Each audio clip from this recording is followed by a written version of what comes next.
So much for joining me today. I'm kind of in a hurry, so I'm trying to be nice and everything, but I'm also feeling a lot of pressure, and I don't know if you are too.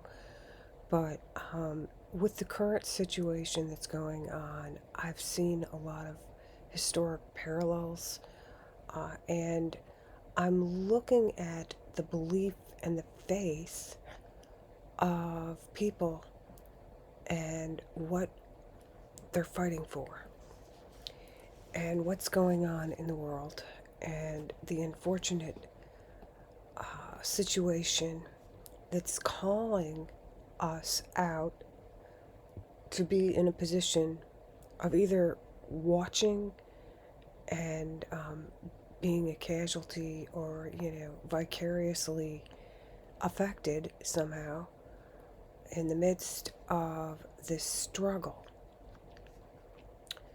So what I did was I started a couple of slides, but I'll be honest with you, I'm working with the AI here to try to get up graphics for you, and it's just taking too long for me. I don't have the time to make a really fabulous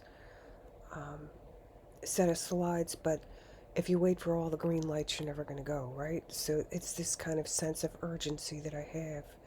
So I wanted to open the door to you to a few ideas about what's going on historically, and then also tie it in with different faiths and situations. There are a lot of history books written about things that have happened in the past and what humanity has done to one another. Brother against brother, what's going on in Ukraine, people trying to draw you in to the argument and tell you to pick a side. And you're sitting back, what is this cause? What's the cause they're fighting for? And what do I believe? And I'm looking at the last series I did where the serpents were coming up and being wise as serpents and innocent as doves. And we have this, spiritual feeling inside of us. And we feel, this call to do something, do something about what's going out there in the world, right? What's happening in. So there's something out there, and it's like a SWOT analysis, right?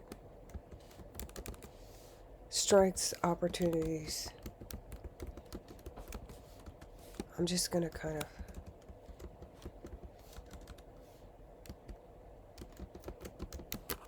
I might have spelled threats. Okay, so we're scanning the situation. We're trying to be vigilant, and we're seeing some threats to safety and security, stability. What's going on? Well, I want to take you back to two parallels in history. They're history now. We can't go back in a time machine and change what happened in the past, right?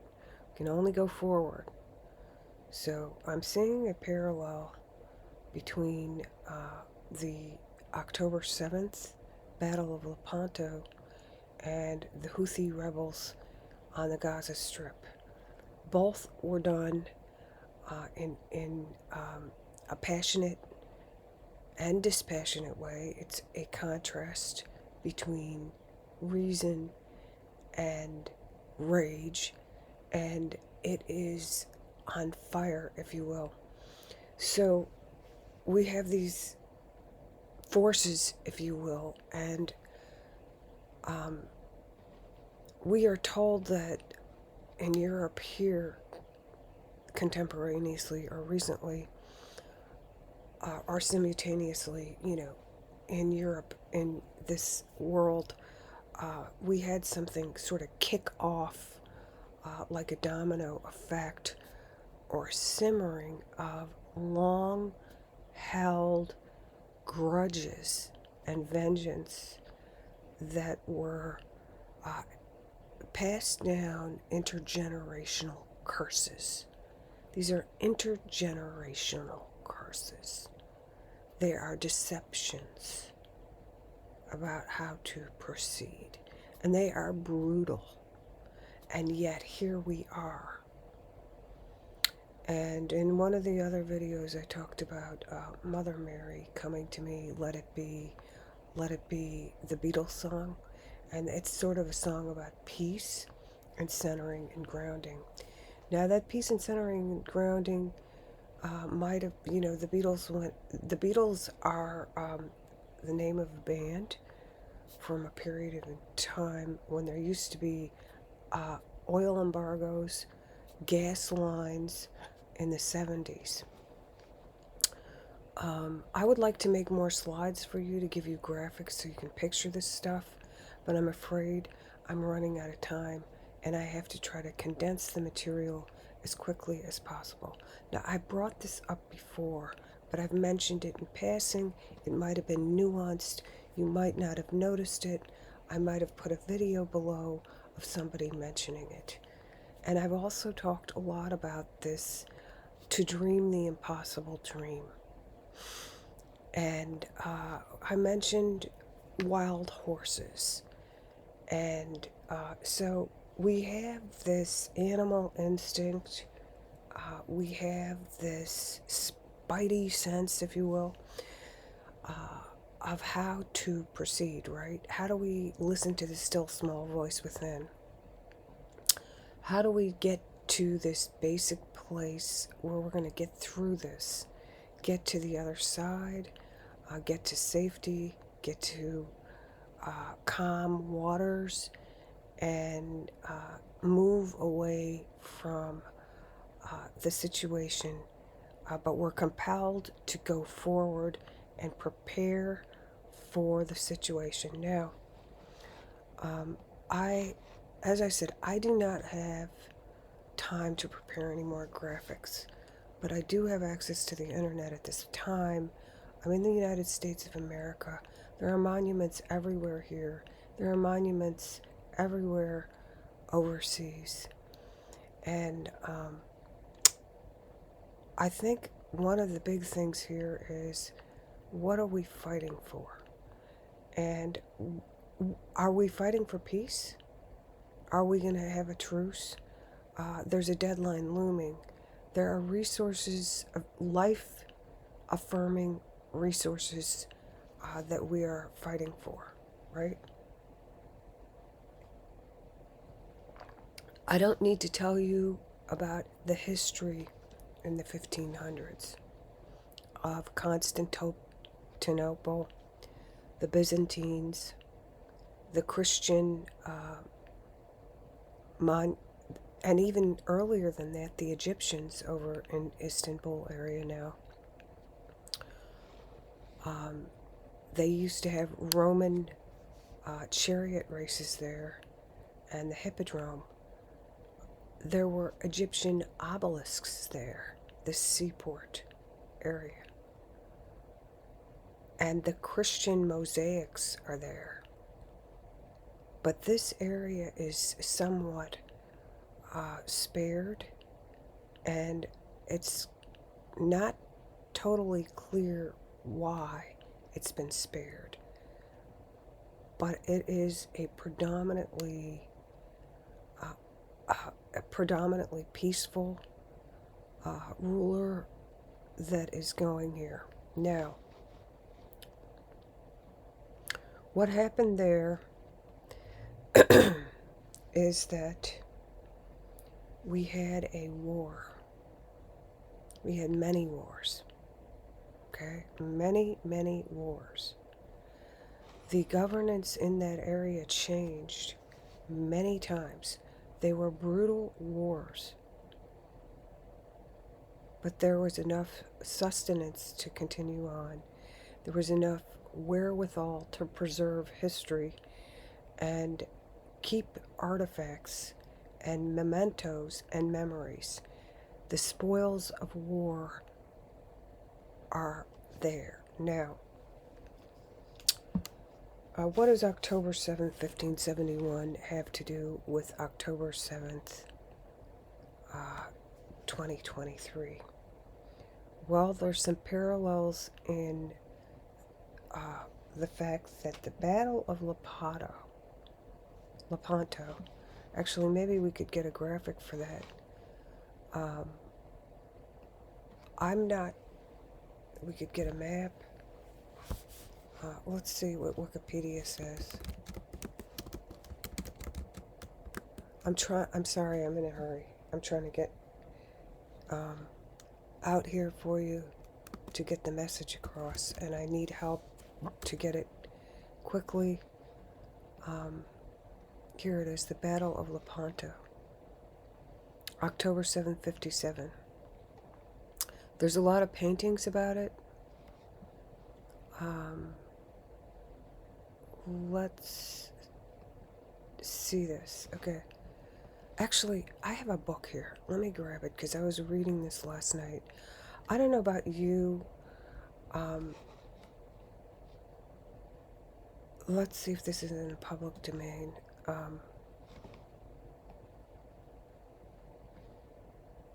It is public domain, okay.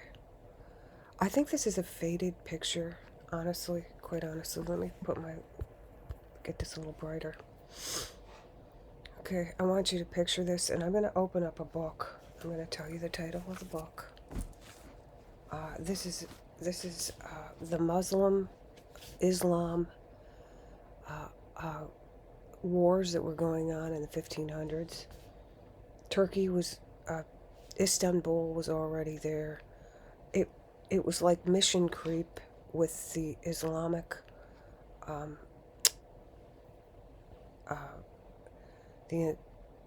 Islamics moving in and taking over territory and getting the spoils of war.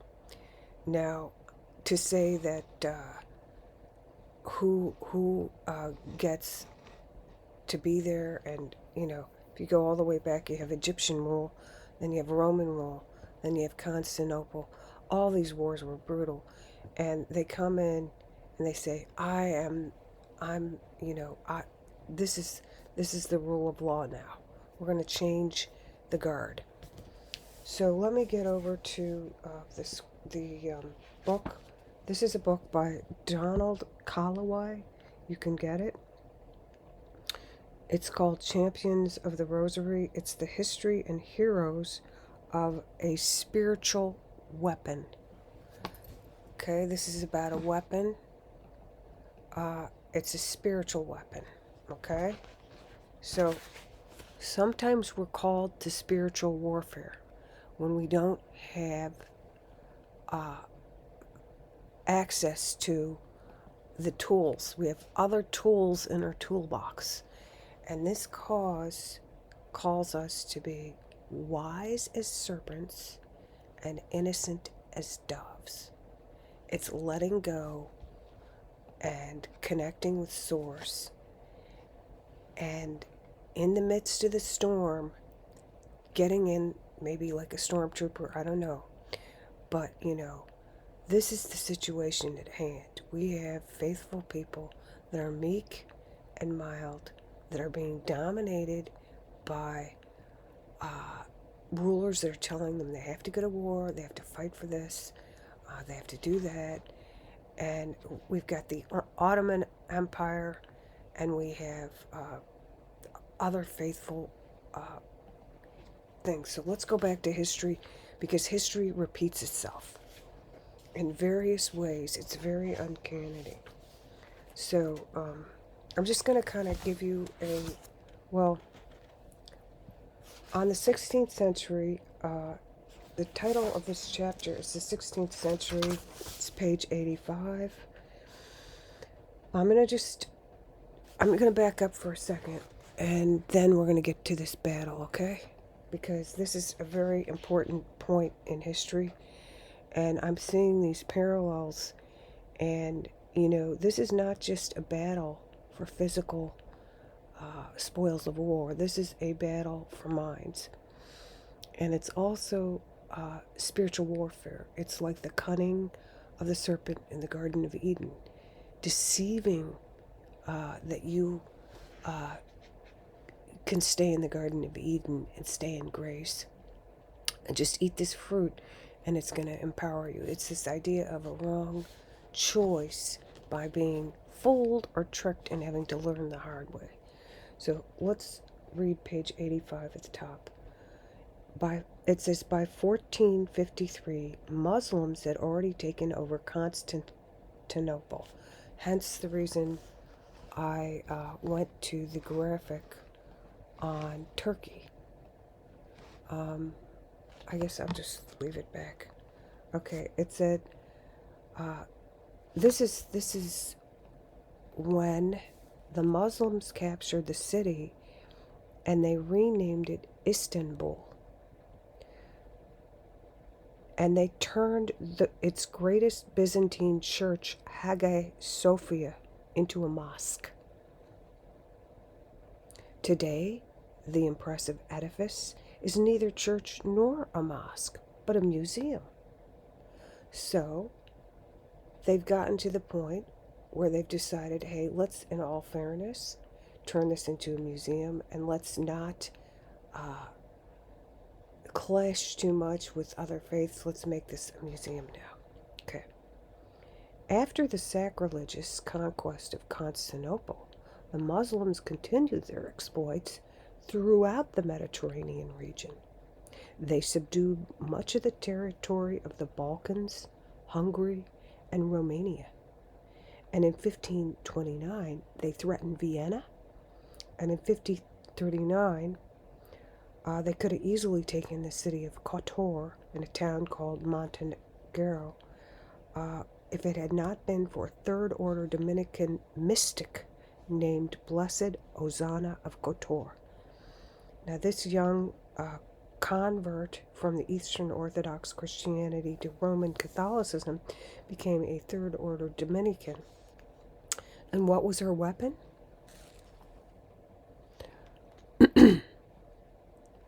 Her weapon was prayer beads, rosary beads.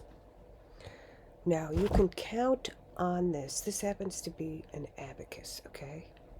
I'm taking you to another graphic, counting on the weapons of the faithful. Prayer beads. By the way, they have, Muslims have prayer beads. I forget what they're called. Sunni, there's mandala beads for Hindu. It's actually a Hindu holiday right now. It's a spring holiday right now. Happy holidays. I forget the name of it. If you remember the name of it, put the name below.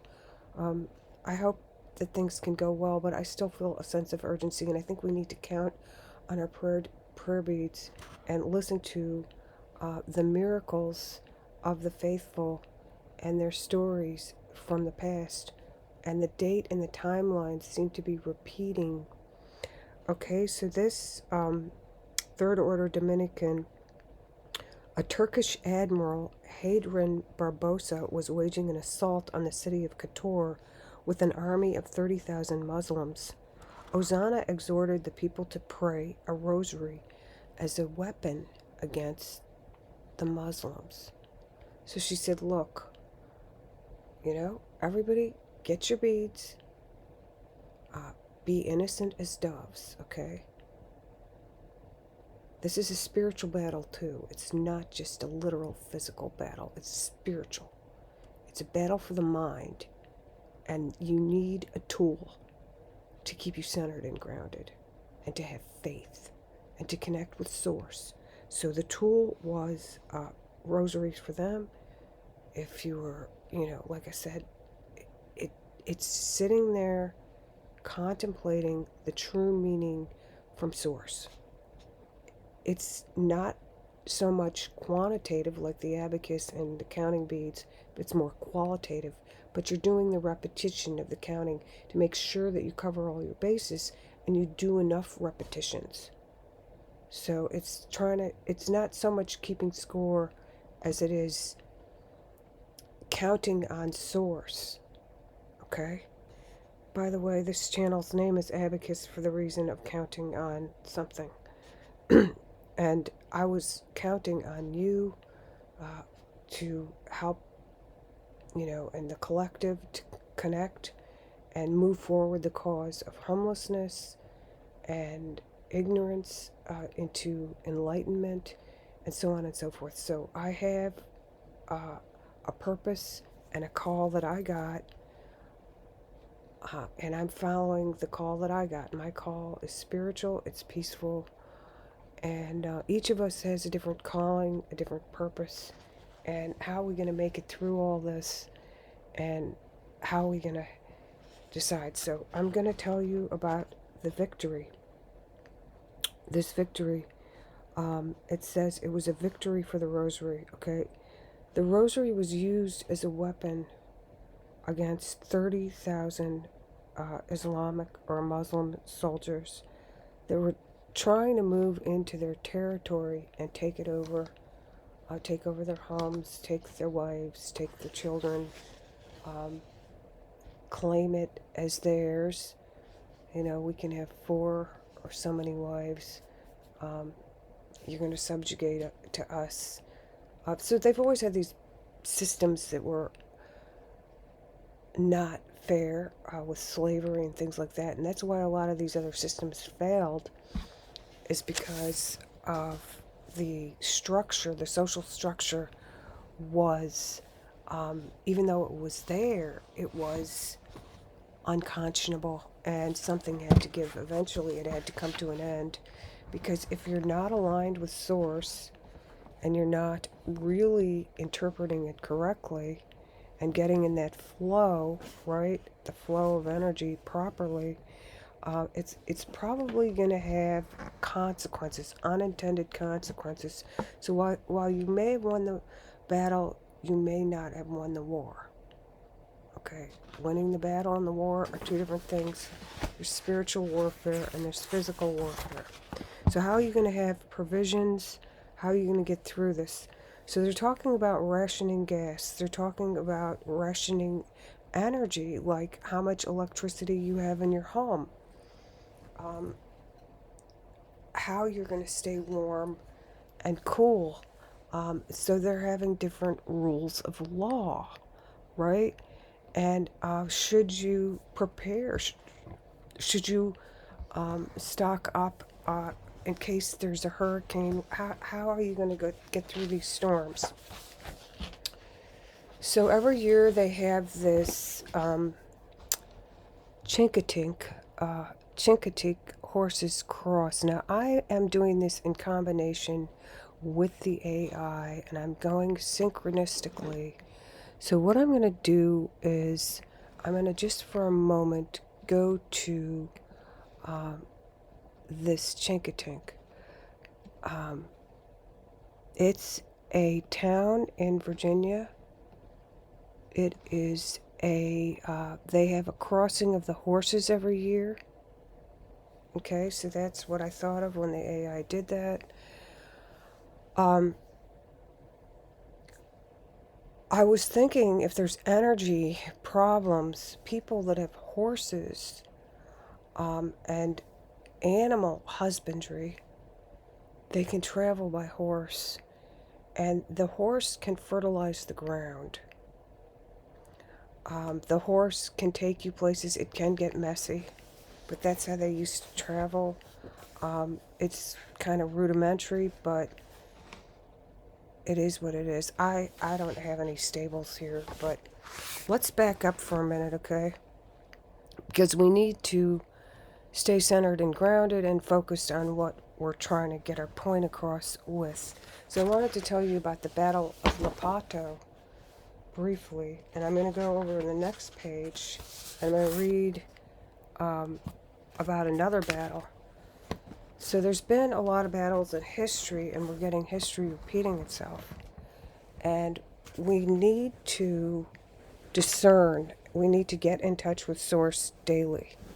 Now, if you don't believe in, you can believe whatever you want, but there's an inner knowing. There's something kind of instinctual. How do these horses know to cross this area every year? This was also a battleground in the United States, this Chinkatink nearby. There's an area near it where there was a Civil War battle, brother against brother in the United States. If you want to do some sort of historic pilgrimage or traveling or educational thing that's fun with your kids or something. But anyway, so let me get back to this battle by the sea. One if by land, two if by sea. I was talking about the Minutemen before, and I don't know why I was thinking the Minutemen, but in the early history, the only thing I could think was Paul Revere and the Midnight Riders, and I'm not too savvy about all these things, but I just kind of want to get on here and talk about the prayer and the maybe it's sort of an outlier miraculous situation where it's like a Hail Mary pass, right? You're scanning around what's coming next, right? Okay, so now we're in the fourth industrial revolution. We're moving into the fifth industrial revolution. We're moving into quantum computing. We've got all these new tools, and we still have these primitive, instinctual battles for territory, for reason, for rule, for all kinds of different causes, right? So we get these calls and we get these feelings. A lot of people are talking about mission creep. Well, you said you're just going to go in and you're going to do this one thing. And then you're going further and further and further in. So let me jump back. Okay, so I pretty much know that besides myself, there's probably other people losing sleep over current affairs, over the economy, over their investments, over their security, over the uncertainty, over the rainbow. I put below the last one over the rainbow song. So let me just jump into this idea about this story about how people that were sort of feeling powerless empowered their faithful through backing them up for spiritual warfare and for the best and highest good and outcome for humanity in this situation, to put a stop to the situation, and as they say, being wise as serpents, but innocent as doves. What does that mean? Well, it means there's a spiritual battle sometimes, and you can fight with your mind, with your words, use your words. Okay, so I don't know if you've heard of the Battle of Lepanto, but this was an unbelievable Hail Mary pass for Christians in the invasion by well-trained militia, well-trained Muslims. The Muslims, the Islamic raiders, were very well disciplined. They were well trained. They were well rehearsed. They had dress rehearsals. They knew what they were doing, and they conquered many areas already. They were coming through. They've already taken a lot of land, but there was a growing legion, a legion of Mary, a legion of prayer warriors. And the Dominicans were the ones. So they had King Philip. This details the whole the whole 15. Okay, so this is October 6th. October 6th. I'm kind of backing up a little bit, October 6th, 1571, leading up to this battle. Okay? So you've got, I'm going to read you about this battle that happened on October 7th, because it was Muslims against Christians. Okay? One if by land, two if by sea, explosive elements of the unthinkable. You've got people, they have different weapons, they're more brutal, life is harsher, but they have their amenities and they want to fight for their beliefs and their system and their way of life, and they want to keep it and maintain it, and they do not want other people coming in and telling them, we're going to move in, we're going to take your territory, we're going to take your wives, we're going to take your children, we're going to subjugate them, we're going to make them follow Allah, and our belief is that this is right and we're right, you're wrong, and this is the way you should live. So here we go. I'm going to read you page 87 about Don Juan. Now,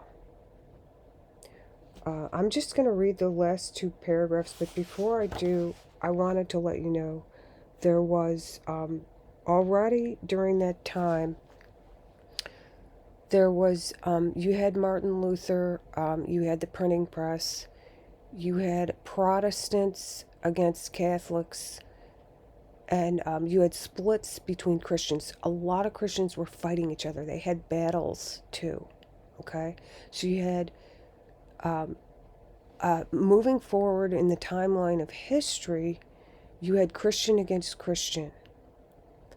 But there were people that were asking for help.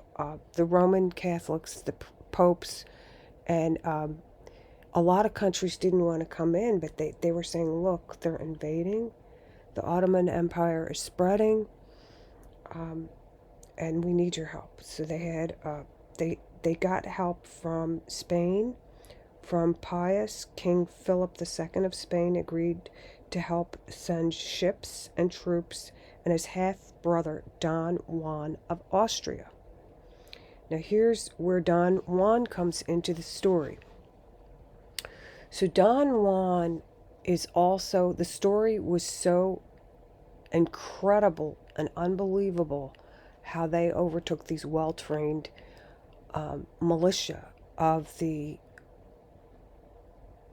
Muslim Ottoman, like these guys were just the best warriors ever, and they had the best tools, and they kept getting more and more and coming further and further. So what they did is they had these beads, these rosary beads that they created to count and contemplate on different mysteries and miracles of the faithful. They would contemplate, they do sort of like a routine, and it was kind of like a recipe for reaching out to Source, but also reaching out to the Divine Feminine as the way to the Savior and the atonement and all that stuff. So it's kind of like there's a story behind what they're contemplating when they pray. And so they say it's this John 1:6. There was a man sent from God whose name was John. John 1:6. So Don Juan sounds kind of like John. And if you hear the story of Don Quixote, and you might have seen the musical, how he's got, I don't know what he has, PTSD, he goes into psychosis, but he's fighting dragons and windmills, and so, but the true story, it's based on a true story. So Don Juan was a true person. He was a half brother of, as I just mentioned. And so Don Juan, I'm going to read you these chapters. You can kind of piece it together because I got to get running. And if you want to know more, you could look at some of these sources or do a deeper dive. I got to get running soon. So I'm going to read you these two paragraphs. As Don Juan was stirring up his ardor in his men, St. Pope Pius V was assembling a spiritual army of prayer warriors throughout Rome and surrounding the regions. So they had prayer warriors surrounding the regions in Rome, and he prescribed to the public devotions to be conducted in honor of the Lady and her rosary. So they're focusing on the rose, they're focusing on divine feminine source, they're focusing on the soft peacefulness and the prayer of the faithful to bring about that dove, the innocent dove of peace, the stability in the area, even in the face of deniers of Christendom and people of a different faith about how things should be governed, what the true word is, and what the meaning of the true word is. So Don Juan stirring up ardor in his men, and the popes prescribed that they pray the Lady Rosary in response to his plea. Confraternity assembled and began to pray rosaries for the intention of the Pope. And on the evening of October 6th, 1651,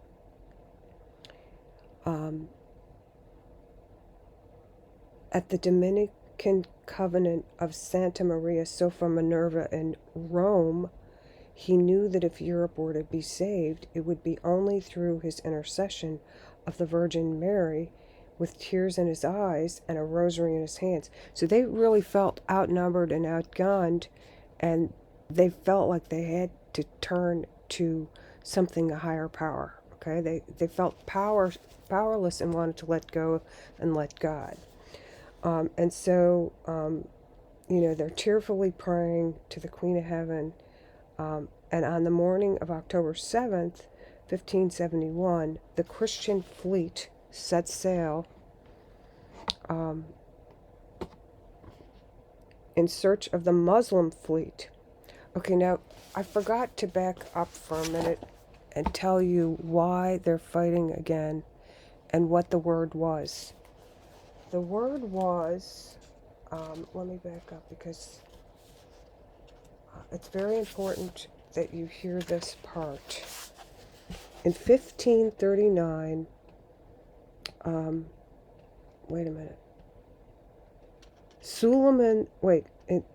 Just in the middle of the 16th century, Suleiman the Magnificent, the leader of the Muslims, expressed his outright hatred for Christianity.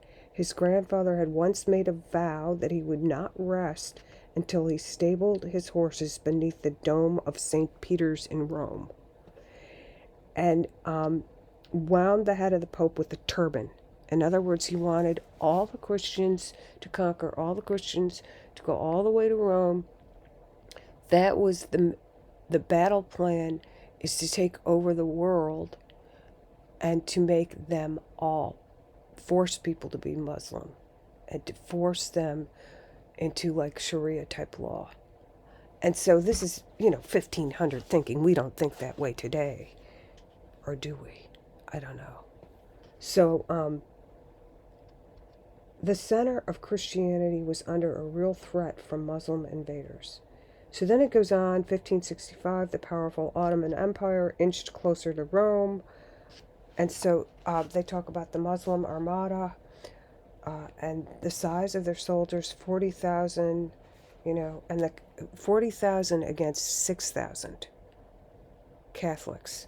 40,000 Muslims against 6,000 Catholic soldiers that are not even trained in war. They're more peaceful. So here's what we have. We have things going on. We have a lot of splits in faith, of the faithful, of different faiths, of faiths along the same lines, because we're all brothers and sisters, right? So we have I'm gonna finish this off and then I'm gonna get running. Okay, At page 87, bottom paragraph. On the morning of October 7th, 1571, so now you picture all these people with their rosary beads, ancient time, well, in the 1500s. Uh, October 7th, 1571, the Christian fleet set sail in search of mushroom. I'm not doing mushrooms. Muslim fleet to meet them head on. Don Juan and his men had no idea that they were sailing toward an advanced and highly trained Muslim fleet of more than 300 vessels and 100,000 men. Though the Christian fleet had close to 285 vessels, they only had 70,000 men. Okay, so they're outnumbered, outgunned. Well, I don't know if they had really guns back there. I don't know exactly how they fought, but okay. The Christian fleet had okay, so the two forces caught sight of each other for the first time in the large bay just south of the town of Lepanto, now Napacatos, Greece. Okay, so it's now in Greece. Once they saw each other, they formed their battle lines. The fleet was in the shape of a cross.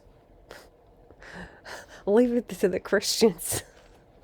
They're putting their fleet in the shape of a cross, while the formation of the Muslim fleet was in the shape of a crescent. Okay, you can't make this stuff up. Okay, they're signaling here. They're signaling. What's it gonna be? Okay, so I'm on actually page 88. Let me just finish this paragraph up. At the blast of a trumpet, the Christian fleet dropped to their knees in prayer as a crucifix was raised on each vessel.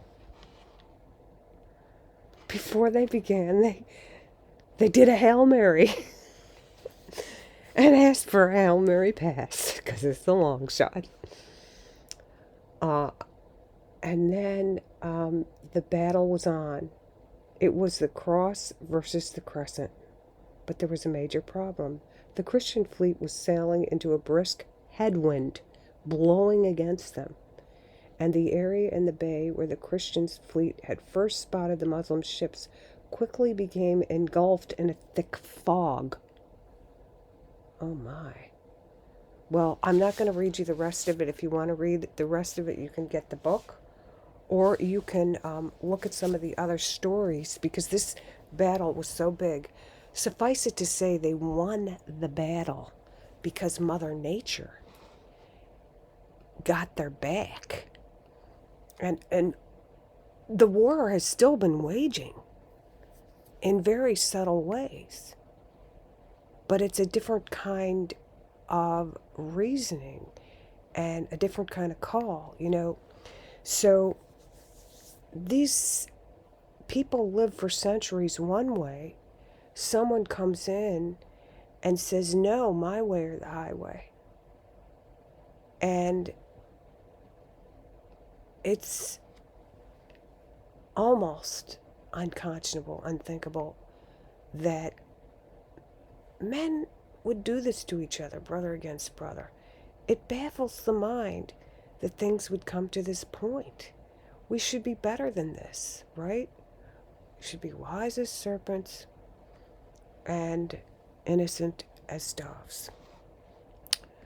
So I just wanted to come on here and say I feel this is a really important time, and we need to keep centered and grounded, and there's going to be times that are going to try our patience and may even cause us to go a little hungry, a little thirsty, be gasping for air. There's a lot of things going on. They're saying there's viruses going around again, bacterial infections going around again. They have warnings about all sorts of wild things going on in nature. So you really can't totally predict what's going to happen just by counting how many soldiers there are, how many ships they have, how many weapons they have. What about this independent intervening thing? What about the 10 plagues? What about these nuanced things that the faithful might rely on, and these force de jours? So I want to thank each and every one of you. I'll come back on again when I can, but honestly, I'm very busy. But I do feel like this is a major inflection point, and a lot of people might be losing sleep over what's been going on, and the tension's been rising.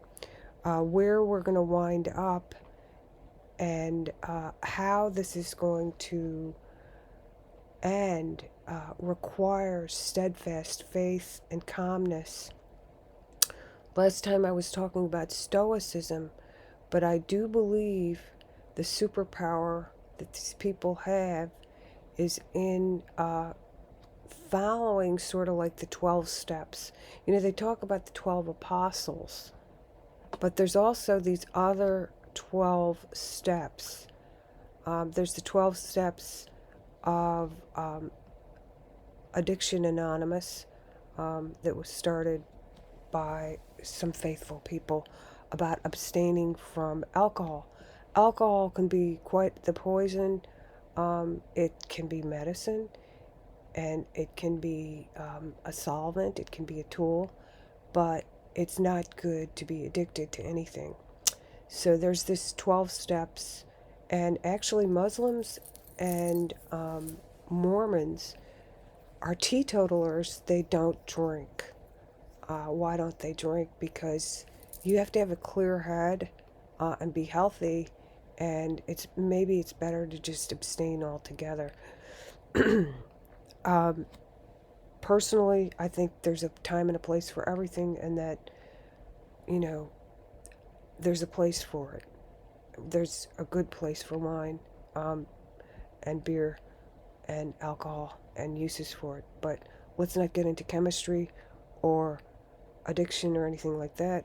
Let's get into the idea of trying to get a Hail Mary pass on what's going on and remaining reasonable, peaceful, and realizing that there's going to be other forces. Let go, let the universe get your back.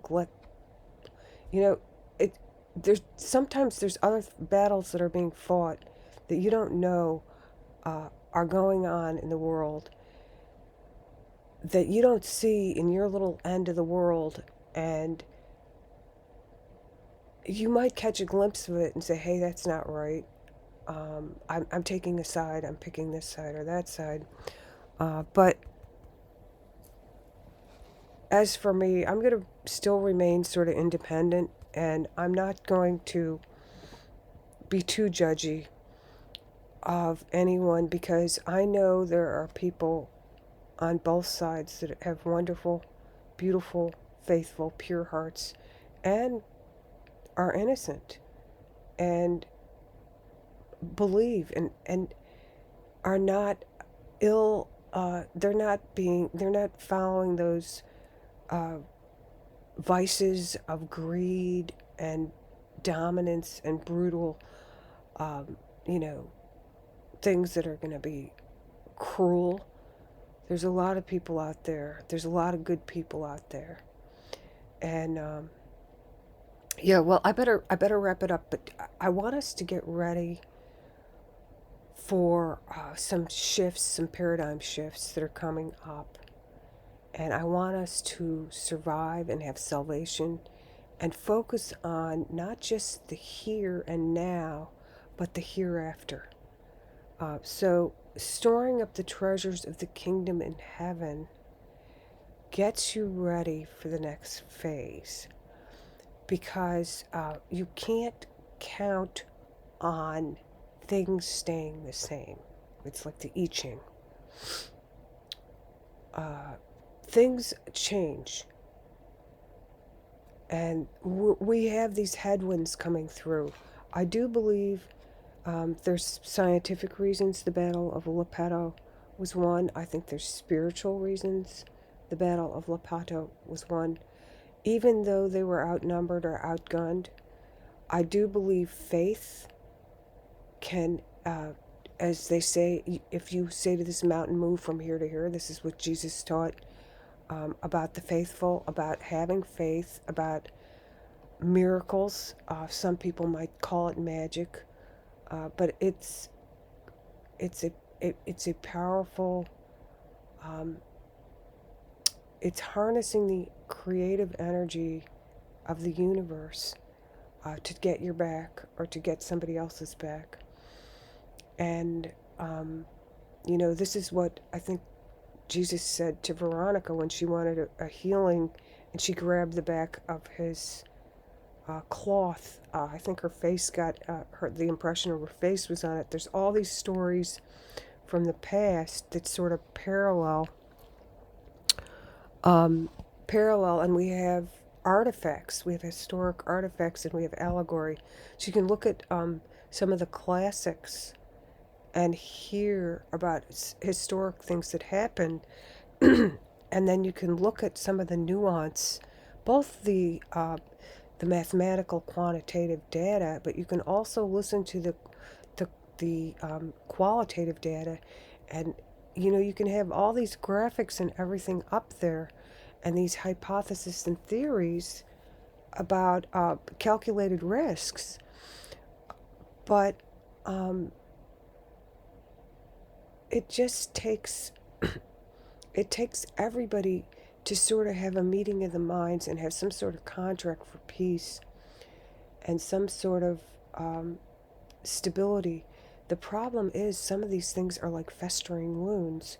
Like I said, if you look at the history, there are people in ancient history, or, a long time ago, that vowed to take over and invade all these lands, and they are perceived as a threat. You're doing communications, and it's like, put down your sword. Be innocent, because you want salvation, and store up your treasures in heaven. So it's the idea of going forth, and I wish you the best. And I've got to get running. I just kind of wanted to get on here. I thought I should mention the power of prayer, and maybe even having a routine. Muslims, most of them, the faithful, they pray 5 times a day. They have self-discipline. They abstain from alcohol. They have some other rituals and things that I don't agree with, but a lot of things that I can't pray 5 times a day facing east. I'm too busy.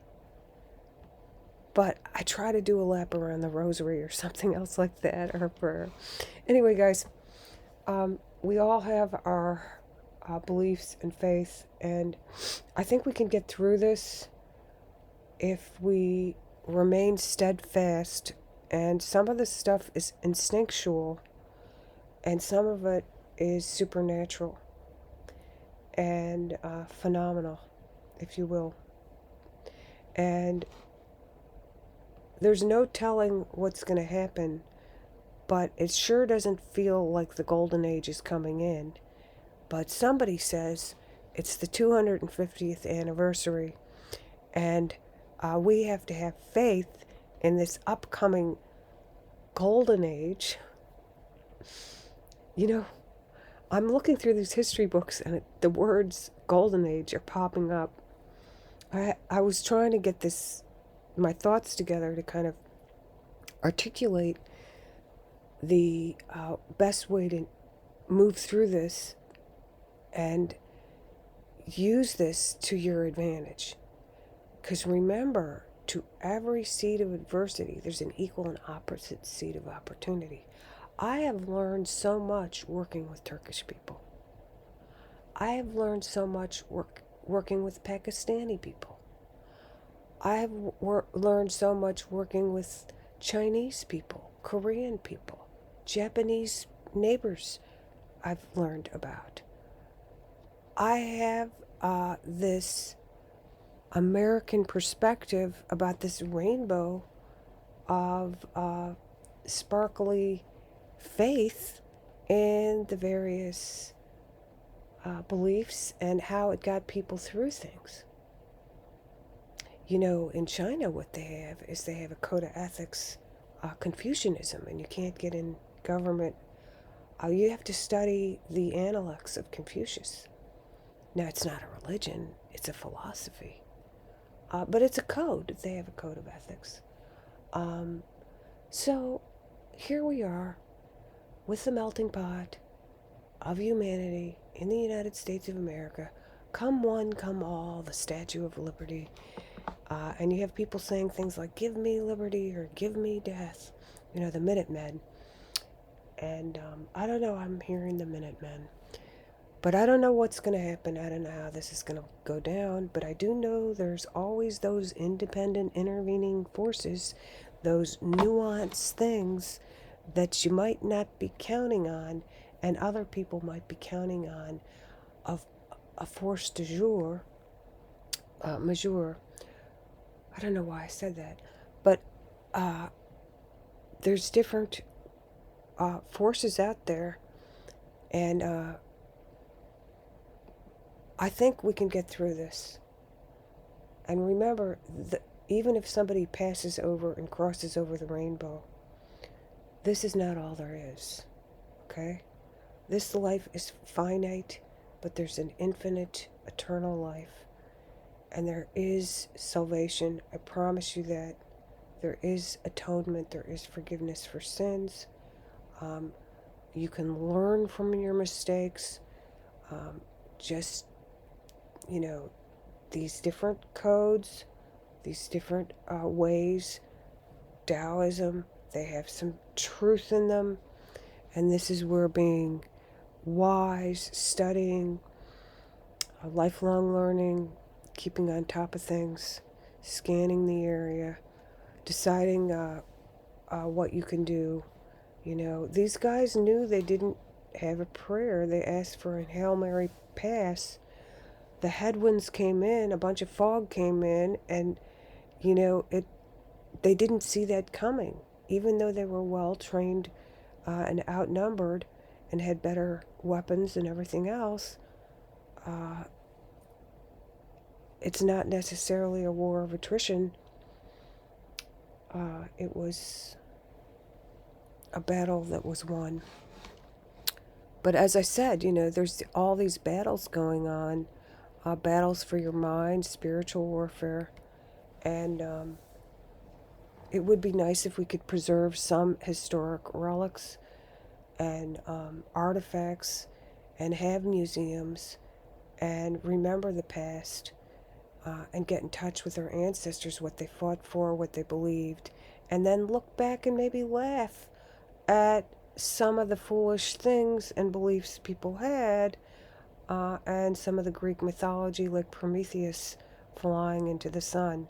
By the way, there's a new video or movie out that Amazon is in theaters right now. It's called The Hail Mary, but it's a science fiction movie. It has nothing to do with the prayers or the prayer beads. It's more of the metaphor of the long shot. If you want something to do this upcoming weekend, I don't know what's going to happen. I feel, you know, things are getting kind of chaotic. I love you lots. Thanks for listening. Take care. Sorry I went on so long. I got to get running. I just wanted to give you something to kind of center and ground you, some perspective, some things to think about, and to try to trust that the universe has your back, and try to have faith. And, you know, whatever prayer you have, this higher power, even if it's your higher self, let go and let God. You know, they have these 12 steps for people that have addictions. And I don't know if people follow my channel that much, but as a teenager, I went to a thing called Alateen for people that have relatives that are substance abusers or alcoholics. And it helps the teenagers with sort of like a group family therapy. And they use the 12 steps and they use the Serenity Prayer Grant me the serenity to accept the things I cannot change the things I can, and the wisdom to know the difference. That's the discernment. So that's also the being wise as serpents. And I know it's like, can we have calm in this storm that's coming? Or is there going to be a storm? Are they just going instinctually about a business and hoping there isn't a Judas that's going to betray them, or a Lord taking sides, Mother Nature taking sides, Mother Mary taking sides, giving the advantage back with the contemplation and the prayer and the Holy Cross. So we are at a crossroads, literally and figuratively. How this is going to play out, the dreams that people dream of, the faith that they have, you know, how it goes. Okay, well, guys, I'm really going to go this time. Love you lots. Thanks for listening. Take care. I'm going to leave this up. I've got a huge project I'm trying to finish, and I'm just tossing and turning all night, and I'm like, let me just get this message out there. Let me give you a call. Let's make some sense out of all of this. Again, take care. Stay faithful. May the force be with you. May the fourth. Okay, take care. Bye.